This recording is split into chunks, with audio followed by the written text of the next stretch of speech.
안녕하세요. 저는 30대 초반의 남자입니다. 지금부터 들려드릴 이야기는 어떻게 보면 많은 분들에게 손가락질을 받을 수도 있지만 제가 생각하기에는 나라마다의 문화가 다르기에 무조건적인 잘못된 만남은 아니라고 생각합니다. 단도직입적으로 말씀드리면 저는 제 사촌 누나를 이 세상 누구보다도 많이 사랑합니다. 단순히 어린 마음으로 순간의 감정으로 쉽게 빠져든 게 아니라 제 목숨을 바칠 수 있을 만큼 사랑하고 있죠. 참 아이러니합니다. 어떤 나라는 사촌 간의 결혼이 가능한 곳도 있는데 우리나라에서는 이런 만남과 결혼이 결코 일어날 수 없는 일이라고 하니 말이죠. 그렇다고 처음부터 무턱대고 사촌 누나와 사랑에 빠져버린 건 절대로 아니었습니다. 정말 세상에서 일어나는 많은 사연들을 보면서 어떻게 저런 일이 있을까 싶었지만 그런 말도 안 되는 일이 저에게도 결국 일어나고 말았던 거죠. 부디 제 사연을 읽어주시면서 무조건적인 잘못된 만남이라고 지적하기보다는 보다 나은 방법을 알려주시거나 부디 긍정적인 시선으로 바라봐 주셨으면 좋겠습니다. 왜냐하면 굳이 저를 질타하지 않으셔도 저는 충분히 많이 힘들기 때문입니다. 저는 어릴 때부터 외가댁 식구들은 자주 만나지는 않았지만 친가댁에 있는 둘째 고모네와는 유독 가까웠고 사촌들 간의 우애가 깊었습니다. 둘째 고모가 저희 아버지와 어릴 때부터 너무 잘 지내왔기에 그런 환경이 조성되었던 거죠. 아무튼 둘째 고모네는 고모부께서 외국에서 사업을 크게 하셨기에 형편이 아주 좋았습니다.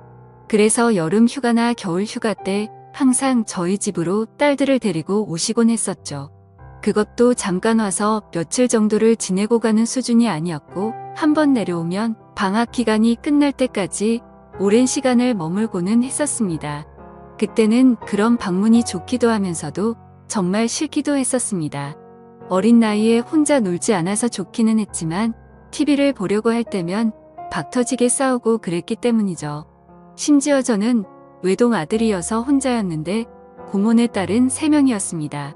첫째 누나는 저보다 2살이 많았고 나머지 동생 둘은 저와 동갑과 2살 아래였었죠. 그래서 같이 친하게 잘 놀다가도 막상 싸우기만 하면 저 혼자 3명에게 둘러싸여서 엄청 울었던 기억이 나네요. 그리고 첫째 누나가 저보다 나이도 많았었고 그때 당시에는 누나가 저보다 키도 컸고 힘도 강했기 때문에 저는 말 한마디 대꾸도 할 수가 없었고 억울한 감정이 많이 들었습니다. 어떻게 보면 집주인이 손님한테 안방을 빼앗겨 버린 그런 기분이었던 것 같네요. 아무튼 그렇게 몇 년 동안을 고모네 식구들한테 당하다 보니 저는 너무 짜증이 났었습니다. 학교를 다닐 때는 충분한 시간이 주어지지 않아서 실컷 놀지 못하다가 방학에 실컷 놀려고 하면 고모네가 와서 사촌들에게 제 놀이 수단을 모든 걸 빼앗겼기 때문이었죠. 지금 생각해보면 그때는 제가 사촌 누나보다 키가 커지고 힘이 강해지면 꼭 복수하리라고 이를 갈았던 것 같습니다. 그만큼 사촌 누나에 대한 증오와 분노심이 컸었던 거죠. 그런데 결국에는 제 바람과 달리 그런 복수는 이루어질 수가 없었습니다. 왜냐하면 그렇게 친하게 지내던 고모네는 고모부와의 상의 끝에 미국으로 이민을 가기로 했기 때문이었죠. 그렇게 저는 나름대로 평화를 쟁취하게 되었고 나이가 들어갈수록 그런 기억들은 희미해져 갔습니다. 물론 몇 년 동안 친남매들처럼 아주 가깝게 지냈었기 때문에 한 번씩은 연락을 주고받고는 했었죠. 하지만 고모네 첫째 딸인 사촌 누나와는 단 한 통의 연락도 주고받지 않았습니다. 왜냐하면 어릴 때 증오심이 쉽게 가시지 않아서 그랬던 건 아니었고 사촌 누나는 이민을 가서도 혼자서 어린 나이에 독립을 하게 되었고 자취를 했었다고 하더라고요. 그래서 굳이 따로 사촌 누나에게 연락하고 싶은 생각도 없었기에 자연스럽게 연락을 주고 받지 않았던 거죠. 아무튼 그렇게 어릴 때 있었던 모든 기억들이 희미해질 만큼 시간이 흘렀고 저는 20살이 되었습니다. 남들과 다르지 않게 평범한 삶을 택하게 되었기에 그저 그런 평범한 4년제 대학교를 들어가게 되었죠. 삶이 미지근했던 저는 1년 동안은 대학 생활을 대충 어슬렁 다녔습니다. 그러고서 빠르지도 느리지도 않게 곧바로 군대를 다녀왔습니다.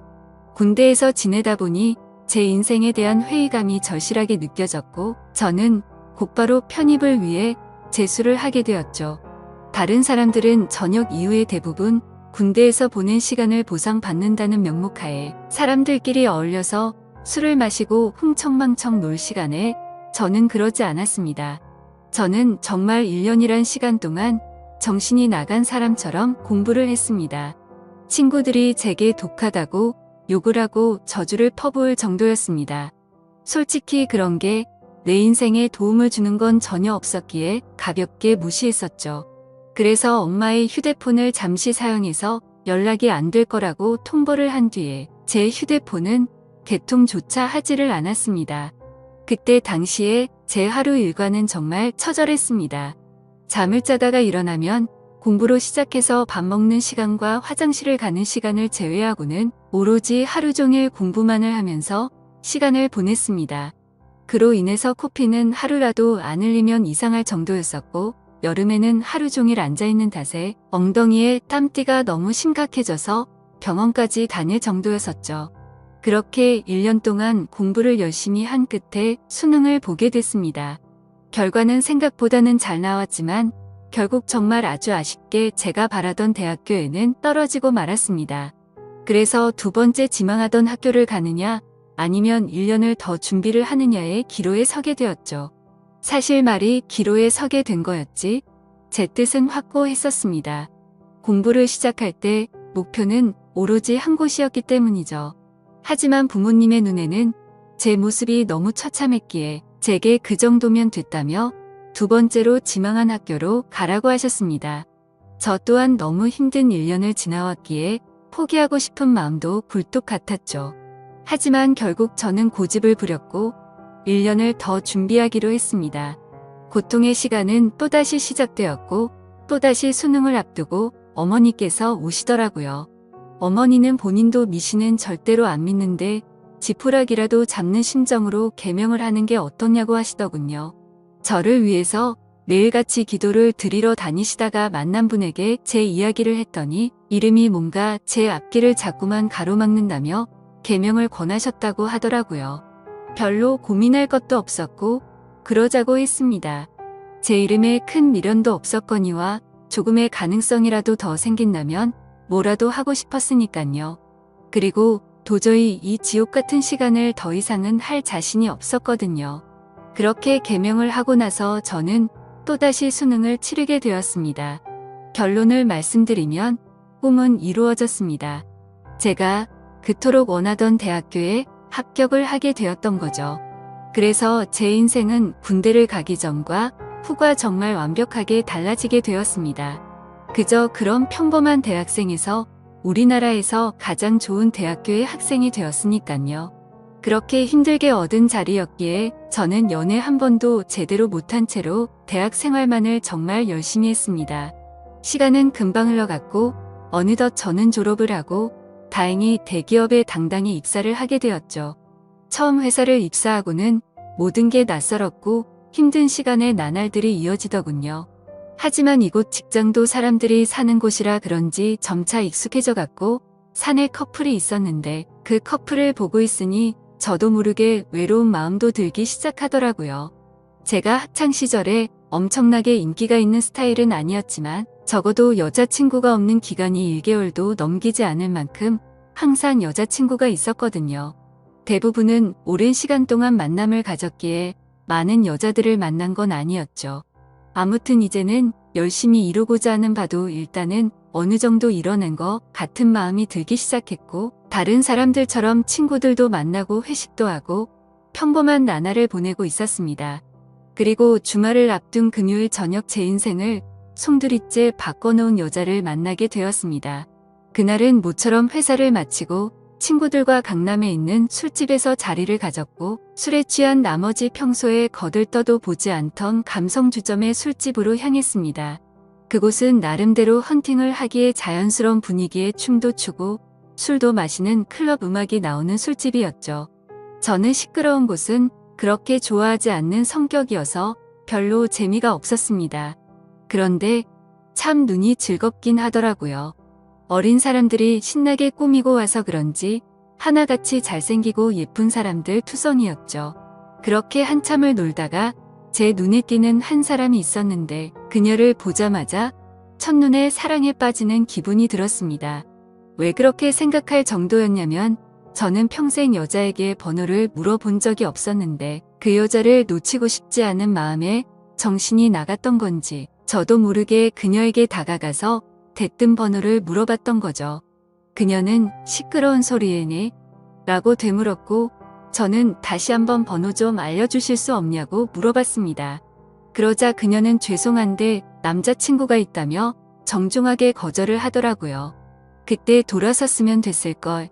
자존심 구겨지게 친구로라도 지내고 싶다며 재차 물어봤습니다. 그녀는 다시 한번 죄송하다고 하고는 그 자리를 떠나더군요. 생애 처음으로 번호를 따본 거였는데 거절을 당해서 너무 창피해 죽겠더라고요. 쥐구멍이라도 숨고 싶은 심정이 이런 건가 싶었습니다. 그런데 그런 창피한 감정보다도 그녀의 연락처를 받지 못한 게 더 상심이 컸습니다. 또다시 다가가서 말을 걸면 이상한 사람으로 볼까 봐서 차마 다가가지 못했죠. 그렇게 조용히 술을 마시면서 그날 그곳에서 오로지 그녀만 쳐다보다가 집으로 돌아갔습니다.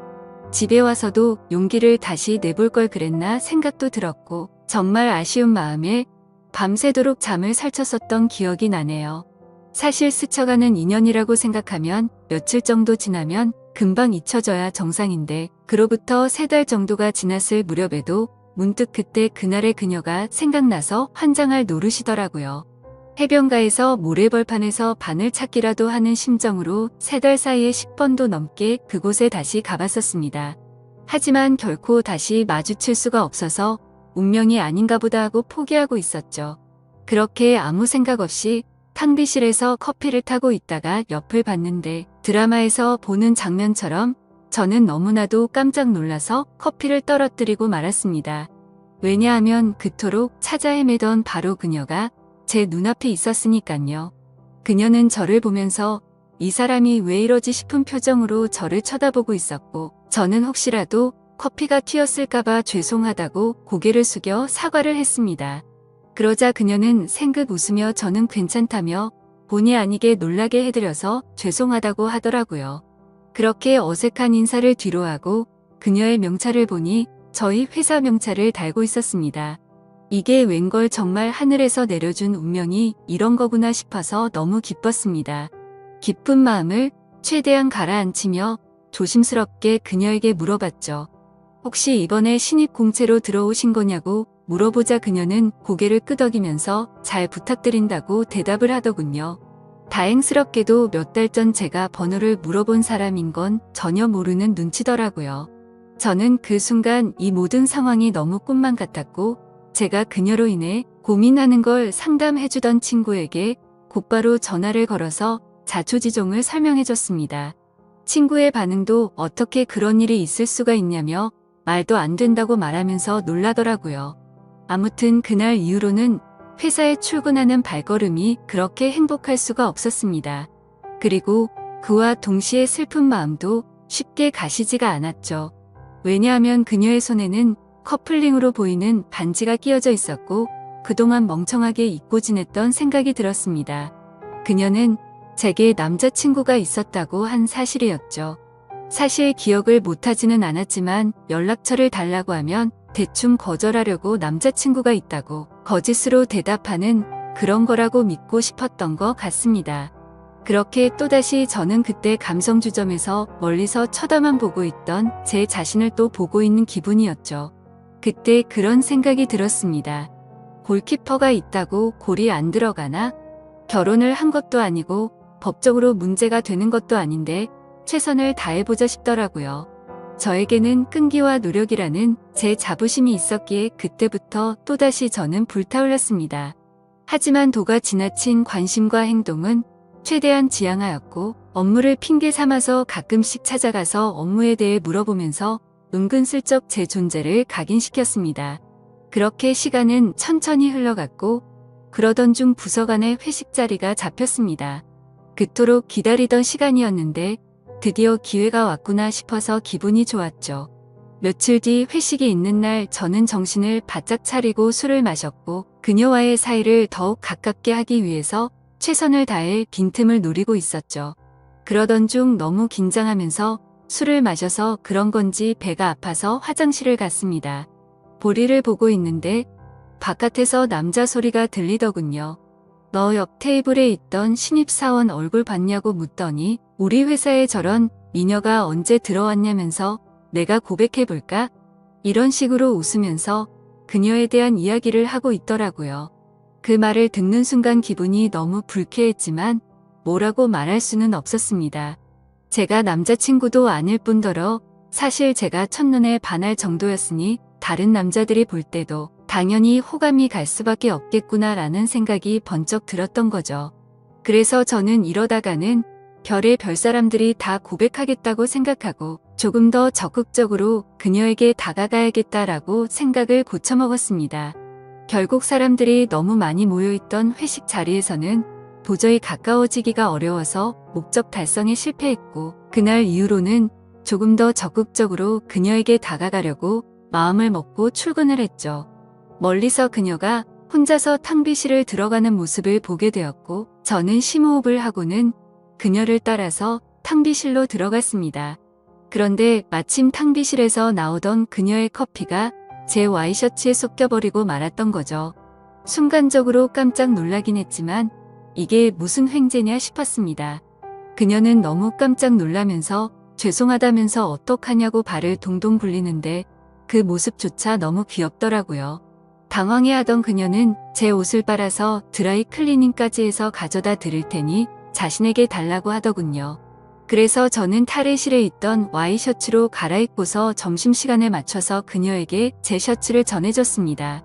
그녀는 금방 새 옷처럼 세탁해온다고 말하길래 그러지 말고 점심시간인데 같이 나가서 식사하고 맡기자고 했고 그녀와 저는 처음으로 둘이서 밥을 먹으러 나갔습니다.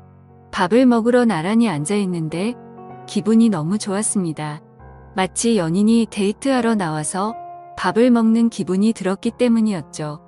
그녀는 또다시 자신의 잘못을 사과하면서 어쩔 줄 몰라 하길래 저는 그렇게 죄송하면 부탁 하나만 들어달라고 말을 했습니다. 무슨 부탁이냐고 물어보는 그녀에게 오늘 술 한잔 마시고 싶은데 친구들이 전부 약속이 있다고 해서 시간 괜찮으면 회사 마치고 술이나 한잔 사주면 안 되겠냐고 물어봤죠. 그녀는 잠깐 망설이더니 제 생각을 아는지 모르는지 알겠다면서 그러겠다고 대답을 하더라고요. 대답을 듣자마자 기분이 너무 좋았습니다. 생각하지도 못한 사고로 인해서 둘이서 밥도 먹고 술도 마실 수 있었으니 말이죠. 그렇게 그녀와의 단 둘이서 먹는 첫 식사를 끝마치고 같이 세탁소에 들려서 옷을 맡기고는 퇴근 후 다시 그녀와 단둘이서 만났습니다. 그녀에게 배고프지 않냐며 뭘 좋아하냐고 물어보자 제가 먹고 싶은 곳으로 가자고 대답을 하더군요. 그래서 어디로 갈지 고민하는 척을 했지만 사실 이미 그녀와 갈 곳은 정해져 있었습니다. 회사 근처에 자리하고 있는 고급스럽고 조용한 술집인데 분위기가 너무 좋아서 주말에는 예약도 안 되고 줄을 서야지 겨우 자리를 잡을 수 있을 정도로 인기가 많은 곳이었죠. 그날은 평일이었기에 저는 둘이서 조용히 있기 위해 조용한 창가 쪽으로 미리 예약을 해두었지만 괜히 그녀에게 제 속이 보일까 봐서 종업원에게 자리가 없는 척 그곳으로 안내해달라고 미리 부탁을 해두었습니다.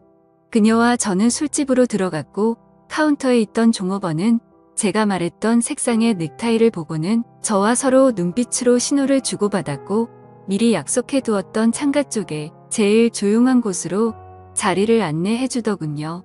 그녀는 자리에 앉자마자 이렇게 좋은 곳은 한국 들어오고서 처음 와본다며 좋아하더라고요. 그 말을 듣고 한국에서 지낸 게 아니냐고 물어보자 이민을 가서 학창시절을 다 미국에서 보냈다고 대답을 했고 이 회사에 입사를 하기 위해서 몇 달 전에 한국으로 들어온 거라고 말하더군요. 그래서 굳이 왜 미국에서 회사를 다니지 않고 우리나라로 들어온 거냐고 물어보자 오랫동안 미국 생활을 했는데 본인은 우리나라에서 살고 싶었다고 하더라고요. 그렇게 저는 두근거리는 마음을 최대한 드러내지 않으면서 자연스러운 대화를 이어갔고 술이 점점 취해가게 되자 그녀와 저는 서로가 농담도 주고받을 정도로 점점 가까워지고 있었습니다. 그러다가 저는 술 기운을 빌려서 그녀에게 적극적인 자세로 물어봤죠. 손에 낀 반지는 커플링인 것 같은데 한국에 들어온 지 얼마 안 됐을 텐데 남자친구는 한국에 있는 건지 미국에 있는 건지 물어봤습니다. 그녀는 손가락에 있는 반지를 만지더니 웃으면서 대답했습니다. 이거 미국에서 저희 아버지가 선물해 준 거라고 하더라고요. 그러면서 한국 와서 남자들이 너무 많이 말을 걸어서 귀찮은 마음에 이 손가락에 끼고 있었던 거라고 대답하더군요.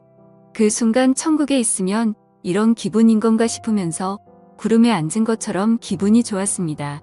그동안 가장 마음에 걸렸던 게 그녀의 남자친구였는데 사실은 남자친구가 없다라고 하는 순간 모든 걱정이 눈 녹듯이 사라지게 된 거죠.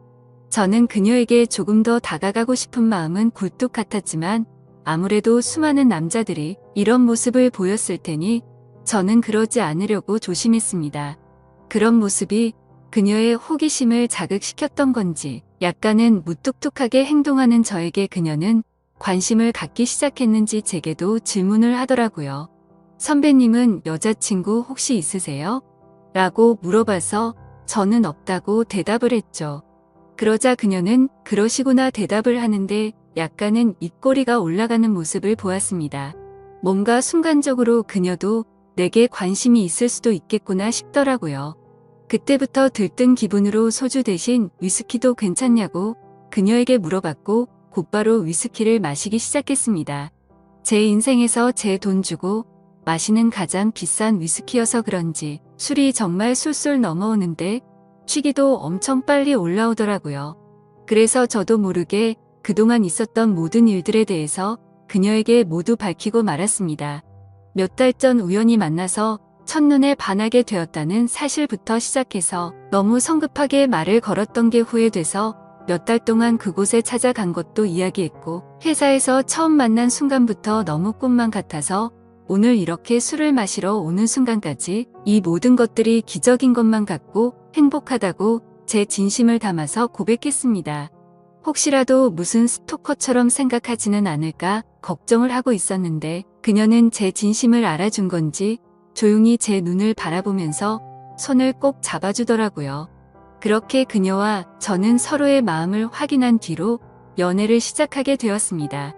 회사에서는 평범한 직장 동료처럼 남들은 모르게 사내 연애를 했고 퇴근을 하면 세상 어느 커플도 부럽지 않은 행복한 커플로 지내고 있었죠. 그녀와 저는 만남을 이어간 지 6개월이라는 시간이 눈 깜짝할 사이에 훌쩍 지나가 버렸는데 날이 갈수록 저희 둘의 사랑은 점점 커져갔고 더 늦기 전에 가정을 이루자고 이야기가 오고 가고 있었을 때였습니다. 행복한 순간이 한순간 불행한 순간으로 탈바꿈 되는 사건이 일어나게 되었죠. 어느 날 주말 아침 일찍부터 부모님께서 분주하시더니 제게 장을 보러 가자고 하더라고요. 저는 별다른 생각 없이 부모님을 모시고 장을 보았고 오늘 무슨 일 있냐며 도대체 왜 이렇게 음식을 많이 하냐고 여쭤보았죠. 아버지는 미국에 갔던 고모네 식구들이 다 같이 한국에 들어와서 오늘 저녁에 집으로 온다고 말하셨죠. 저는 순간 어릴 때 기억이 스치듯 생각이 났고 갑자기 다들 어떻게 지내는지 궁금하더라고요. 다들 잘 지내고 있냐고 여쭤봤더니 고모부 사업이 힘들어지셔서 그렇게 잘 지내진 못한 것 같다고 하시더군요. 그래서 몇 년 동안 서로 연락도 주고받지 않다가 며칠 전에 한국에 들어온다고 고모가 연락이 온 거라고 하셨죠. 아무튼 그렇게 장을 보고 나서 그동안 얼마나 바뀌었을지 궁금한 마음에 설레는 마음으로 기다리고 있었습니다. 비록 15년 가까운 시간을 한 번도 보지는 못했지만 어릴 때 기억은 어렴풋이 남아 있었으니 말이죠. 그렇게 한참을 기다리다 보니 벨이 울려 퍼졌고 고모부와 고모 그리고 3명의 딸이 들어왔습니다. 그런데 그 순간 저는 망치로 얻어 맞은 것처럼 온몸이 굳어버리고 말았습니다. 그리고 마주하고 있던 한 명의 여자도 눈이 동그랗게 떠져서는 저를 바라보고 있었죠. 그 여자는 바로 제 여자친구이자 고모네의 첫째 딸인 제 사촌 누나였습니다. 순간적으로 둘 다 너무 놀랐지만 그 상황에서 아무 말도 할 수가 없겠더라고요. 식사를 하면서 이야기를 들어봤더니 고모부의 회사가 부도가 나게 되면서 미국에 있는 사업을 정리하고 지금 들어온 거였고 3명의 딸들은 1년 전에 먼저 한국에 왔다고 말씀하셨죠. 그리고 저와 사촌 누나가 같은 회사를 다니는 걸 알고는 둘이 마주친 적 없냐면서 놀라시는데 차마 할 말이 없었습니다. 마주치는 건 고사하고 우리가 연애를 한다는 걸 밝히면 누구 하나 뒷목 잡고 쓰러질 상황이었으니 말이죠. 그렇게 악몽 같은 시간이 지나가고 여자친구와 저는 주말 내내 서로에게 연락을 하지 못했습니다. 그리고 월요일에 출근을 했더니 여자친구는 병가를 내고 회사에도 나오지 않았더군요. 그래서 이대로 피해서는 도저히 안 되겠다 싶었고 저는 조퇴를 하고 여자친구가 혼자서 지내고 있는 집으로 찾아갔습니다. 비밀번호를 바꾼 게 아닐까 생각하면서 눌러봤더니 바꾸지는 않았더군요. 신발장을 보니 다른 사람은 역시나 없는 것 같았습니다. 고모부와 고모는 주말 동안 여자친구 집에 있다가 월요일 아침 일찍 두 딸이 지내고 있는 부산으로 내려간다고 했기에 여기에 안 계실 거란 걸 알고 있었죠. 천천히 문을 열고 들어서는데 암막 커튼으로 인해서 집안이 온통 깜깜했습니다. 저는 그 어둠에 대고 조용히 괜찮냐고 말을 꺼냈더니 그 순간 여자친구는 펑펑 울기 시작했습니다. 그런 모습을 보니까 저도 눈물이 나기 시작했고 서로가 끌어안고 한참을 울었습니다. 진지하게 서로가 앞으로 어떻게 할지에 대해서 말도 나누었습니다. 우리가 이렇게 만나는 게 맞는 걸까 아닐까 서로가 각자 한참을 생각해 보았지만 도저히 답이 나오지 않더군요. 저도 그렇고 여자친구도 지금 벌어진 이 상황이 너무 황당하고 하늘이 원망스러웠습니다. 사촌 간의 만남이 지구상에 있는 모든 사람에게 절대 안 된다란 정답이 정해져 있다면 군말 없이 따랐을 텐데 이런 경우에는 나라마다 다른데 이걸 어떻게 해야 하는 건지 너무 혼란스럽습니다. 결국 저와 여자친구도 도저히 해답을 찾을 수가 없었고 서로가 시간을 갖고 생각해 보자고 한 지가 2주가 지났는데 차마 답이 나오지가 않네요.